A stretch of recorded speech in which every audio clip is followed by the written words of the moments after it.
Hi అండి, నమస్తే. Welcome back to Hema చిట్టి. ఈరోజు మనము రైస్ లేకుండా రాగి ముద్ద ఎలా తయారు చేయాలో చూద్దాం. చాలామందికి తినాలని ఉంటుంది, కానీ చేసేది రాదు. నేను పక్కా కొలతలతో ఈజీగా ఎవరైనా చేయగలిగేటట్టు ఈరోజు వీడియో చేసి చూపిస్తాను.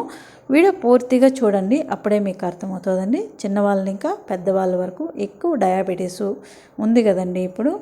అలాంటి వాళ్ళు ఎక్కువగా ఇలాంటి సంగటి తినాల్సి ఉంటుంది. ఎలా తయారు చేయాలో చూద్దాం. ముందుగా ఒక గిన్నె తీసుకొని అందులో మనం ఏదో ఒక కప్పు తీసుకొని అందులో కొలుచుకుందాము. నేనైతే ఈ కప్పుతో 3.5 కప్పులు నీళ్ళు, 4 కప్పులు తీసుకున్నాను. 3.5 కప్పుల నీళ్ళు ఇందులో వేసాను. అరకప్పు మిగిలిచ్చి పక్కకు పెట్టేశాను. ఆయిల్ ఒక అర్ధ స్పూన్ వేసుకొని, ఆయిల్ ఒక అర్ధ టీ స్పూను సాల్ట్ వేసుకొని మూత పెట్టి అది ఒక మరుగు రానిద్దాం. అది మరిగేలోపు మనము రాగి పిండి తీసుకుందాం. మనం ఏ బౌల్తో నీళ్ళు తీసుకున్నామో అదే బౌల్తో ఇలా లూజ్గానే తీసుకోవాలి. సదరంగా ఇలా బౌల్కి సదరంగా తీసుకోవాలి. పైకి గోపురంలాగా వేయకూడదనమాట. మనం అరకప్పు నీళ్ళు మిగిలిచ్చాం కదా, అందులో ఈ పిండిని, కొలుసుకోండే పిండిని 3 స్పూన్ల వరకు వేసుకుందాం. వేసుకొని స్పూన్తో బాగా కలుపుకుందాం. ఇలా బాగా కలుపుకొని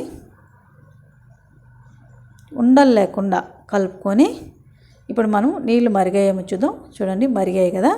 ఇందులో స్టవ్ ఆఫ్ చేసేయండి, లేదంటే పూర్తి సిమ్లో పెట్టేయండి. పెట్టేసి ఇది కొద్ది కొద్దిగా వేసుకుంటూ గరిటతో కలపండి. ఉండలు కట్టకుండా గరిటతో కలుపుకుంటూ ఉండండి. ఇప్పుడు హై ఫ్లేమ్లో పెట్టి మంటని కలుపుతూ ఉండండి. ఇలా కలుపుతూ ఉండండి. ఒక పొంగు రానివ్వండి. ఒక పొంగు వచ్చిన తర్వాత పూర్తి సిమ్లో పెట్టేసి, మనం మిగిలిచ్చినాం కదా 3 స్పూన్లు ఎత్తుకొని, పిండి మిగిలింది కదా అది వేసేసి, ఇంకొక కప్పు అదే సేమ్ క్వాంటిటీ తీసుకొని చదరంగా గోపురంలాగా లేకుండా 3/4 కప్పు వరకు తీసుకొని ఇందులో వేసేసి, ఈ పొంగు వచ్చిన రాగి పిండిలో వేసేసి ఇలా సందు పెట్టి మూత పెట్టేయాలన్నమాట. ఒక 10-15 నిమిషాలు ఉడకనివ్వండి. 15 నిమిషాల తర్వాత స్టవ్ ఆఫ్ చేసేసి మనము కెలుక్కోవాలన్నమాట. ఈ పిండి అంతా బాగా కెలుక్కోవాలి. ఒక 15 నిమిషాలు పిండి ఉడికితే బాగుంటుంది. పచ్చి పిండి బాగుండదు కదండి. బాగా పిండి ఉడికిందంటే బాగుంటుంది.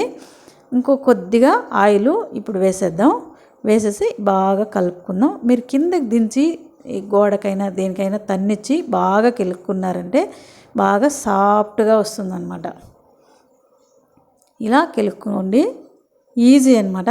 ఇప్పుడు 1 నిమిషం పాటు స్టవ్ మీద పెట్టి మూత పెట్టేయండి. 1 నిమిషం తర్వాత స్టవ్ ఆఫ్ చేసేసి, చాలా టైం పెట్టద్దు, అడుగంటేస్తుంది.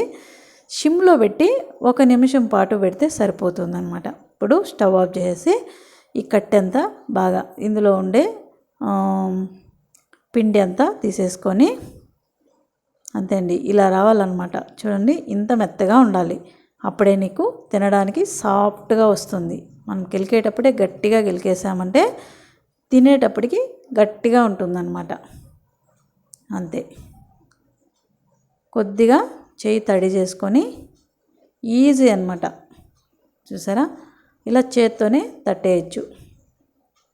పెద్ద పెద్దవి మామూలు సంగట్లాగా తినలేమండి. ఇది పెద్ద ఎలక్కాయ సైజ్ అంత అయితే సరిపోతుందన్నమాట. కడుపు ఫుల్ అయిపోతుంది. డైట్కు చాలా బాగుంటుందండి. కొద్దిగా తిన్నా కూడా కడుపు ఫుల్ అయిపోయినట్టు ఉంటుంది. ఇందులో రైస్ వేయలేదు కాబట్టి చాలా హెల్దీ కదా. షుగర్ ఉండే వాళ్ళకైనా, లేదు అంటే మామూలు వాళ్ళు కూడా, మేమైతే డైలీ తింటాం. కొన్ని సంవత్సరాలుగా డైలీ తింటాం అనమాట. ఇలా ముగ్గురికి 3 ముద్దలు. మా ఇంట్లో ఉండేది ముగ్గురే, 3 ముద్దలు చేసాం. చూసారా, అంతే. ఇలా గిన్నెలో వేసుకొని చికెన్ పులుసు అయినా ఏ పులుసుకైనా తినేస్తామండి మేమైతే. ఇది ఇలా నంజుకొని ఏమన్నా పెట్టుకొని తిన్నామంటే సూపర్గా ఉంటుంది. ఇది తిన్న తర్వాత రైస్ అక్కర్లేదు, ఏమి తినము, ఇంకా ఇంతే సరిపోతుంది మాకు. చూడండి ఎంత సాఫ్ట్గా వచ్చిందో.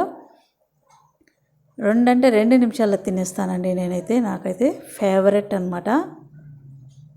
ఒకసారి వీడియో చూడండి, అందరూ చేసుకొని తినండి. ఈ రాగి గింజలు మేము చిన్నప్పటి నుంచి పైరు చేసేవాళ్ళము. దీనికి మందు ఏమీ కొట్టరండి. మనం రైస్కి కూడా మందు 4-5 సతి కొడతాము. ఈ రాగులకైతే ఏమీ మందు కొట్టమన్నమాట. టేస్ట్ సూపర్గా ఉందండి. లైక్ చేయండి. Thank you.